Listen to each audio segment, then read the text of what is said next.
పోతున్నారు. సో, జగన్ అరెస్ట్‌కు సంబంధించిన కాన్సిక్వెన్సెస్ పైన డిస్కషన్ కోసం జరుగుతున్న మీటింగ్‌గా చూడాల్సిన అవసరం ఉందా? మోదీ, అమిత్ షాల దగ్గర నుంచి కూడా జగన్మోహన్ రెడ్డి అరెస్ట్‌కి గ్రీన్ సిగ్నల్ లభించింది అని చెప్పి అనుకోవచ్చా? నేనేమనుకుంటానంటే నరసింహారావు గారు, ఇప్పుడు సార్. మీరు ఒక సినిమాకెళ్తారు. హ్మ్. మీరు ఇంకో 10 మంది కలిసి సినిమాకెళ్ళాం. హ్మ్. ఐనాక్స్‌కెళ్ళాం. రూ. 300 పెట్టి టికెట్ కొనుక్కుంటే మీరు లోపలికి పంపిస్తారు. హ్మ్. నేను రూ. 300 టికెట్ కొనుక్కుంటే లోపలికి పంపిస్తారు. హ్మ్. నాకు ఆ సినిమా హాల్ ఓనరు లేకపోతే అక్కడున్న వాచ్‌మెన్ పరిచయం అయితే టికెట్ కొనకుండా లోపలికి పంపించరు కదా! హ్మ్. సార్. సో, నాకతను ఎప్పుడో తెలుసంటే పంపించరు కదా! హ్మ్. మేబీ తెలిస్తే తెలిసుండొచ్చేమో. టికెట్టే. ఎందుకు ఆ టికెట్ హాల్ అతను వేసేది గాదు. అతనెవరో థర్డ్ పార్టీ, కేవలం ఆ సినిమాకి లీజ్ తీసుకున్నాడు. ఆ టికెట్లు అమ్ముకునే అతను వేరు. హ్మ్.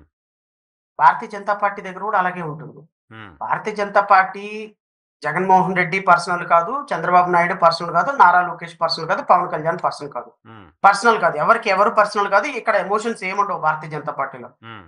భారతీయ జనతా పార్టీ పక్కా కమర్షియల్ పార్టీ. నీ దగ్గర ఎన్ని సీట్లున్నాయి? నీ దగ్గర ఎన్ని ఓట్లున్నాయి? నువ్వు రేపొద్దున ఏంటి? చూసిన తర్వాతే నీతో మాట్లాడతా. ఓకే. ఓకే. సో, నీ దగ్గర ఒక 10 సీట్లున్నాయా? ఎంపీ సీట్లు. రా కూర్చో. హ్మ్. నీ దగ్గర ఒకే ఎంపీ సీట్ ఉందా? బయట కూర్చో. నువ్వు రేపొద్దున ఈ రాష్ట్రంలో పొలిటికల్ సిస్టమ్‌లో మేము ఫిట్ అవ్వగలమా? అంతవరకే తప్ప హ్మ్. ఏది దే ఏ షోకి ఆ షోనే. హ్మ్. ఆ! మీ తమ్ముడిని అరెస్ట్ చేయకుండా కాపాడాను. 500,00,00,000 వచ్చినియి. హ్మ్. అంతటితో అయిపోయింది కాదు అంతటితో. హ్మ్. దాని కమ్యూనికేషన్ ఫర్దర్‌గా అవ్వదు. హుహు. హుహు. మళ్ళీ రేపొద్దున జగన్ అరెస్ట్ కాకుండా మళ్ళీ ఒకవేళ అరెస్ట్ కాకుండా ఏమైనా ఏమైనా లాబింగ్ చేయాలి అంటే దాన్ని మళ్ళీ సెపరేట్ రేటు. హుహు. హుహు. హుహు. హుహు.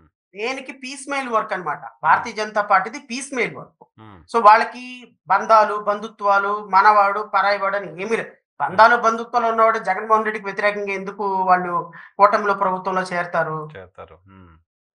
సో, జగన్మోహన్ రెడ్డి ముఖ్యమంత్రిగా ఉన్నప్పుడు వాళ్ళు సహకరించారు.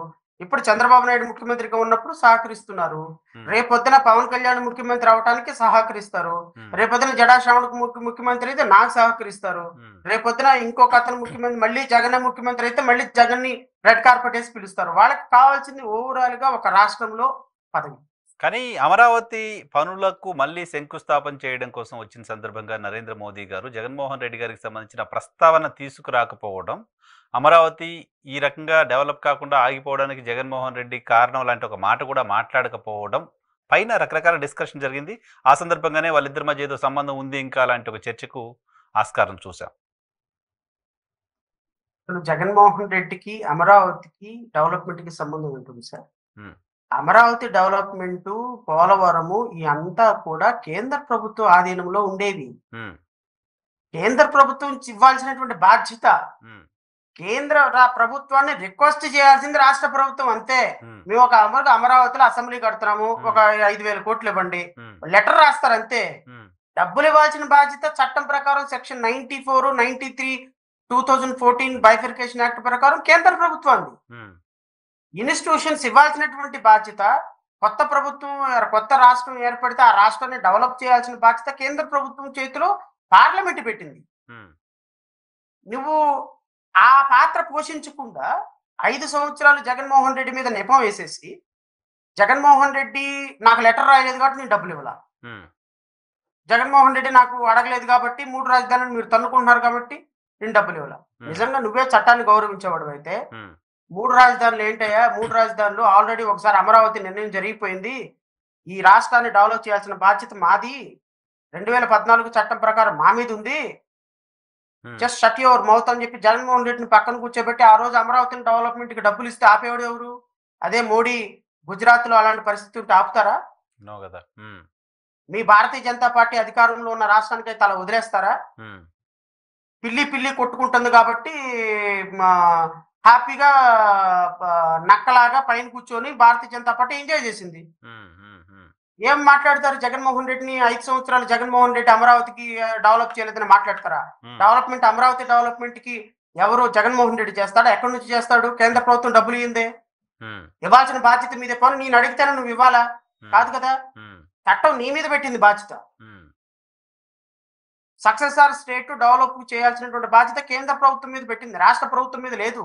ఎందుకంటే రాష్ట్ర ప్రభుత్వానికి వచ్చే సంపాదన, రాష్ట్ర ప్రభుత్వానికి వచ్చే బడ్జెట్ జీతాలకి సంక్షేమ పథకాలకు సరిపోతే కొత్త రాష్ట్రం అమరావతి లేకపోతే కొత్త రాజధాని డెవలప్ అవడానికి ఎక్కడి నుంచి వస్తాయి రాజధానికి నిధులు? రాజధానికి నిధులు ఇవ్వాల్సింది అడిగినా అడగకపోయినా మీరే. పోలవరానికి నిధులు అడిగినా అడగకపోయిన బాధ్యత మీదే. సో తప్పు మేమే చేసాం, జగన్మోహన్ రెడ్డి కాదు మేమే తప్పు చేసామని మోదీ ఫీల్ అయి ఉంటారు, అందుకే ఆ ప్రస్తావన కూడా తీసుకురాలేదు అనుకుంటారా? అడగటానికి సిగ్గున్నా ఉండాలి కదండి, మాట్లాడటానికి. నిన్ను బ్లేమ్ చేయాలంటే ఫస్ట్ నాకు సిగ్గుండాలి కదా. What is my locus, what is my stand, what I'm doing all these years, why I kept silent, why I ignored Amaravati? These are the questions needs to be answered.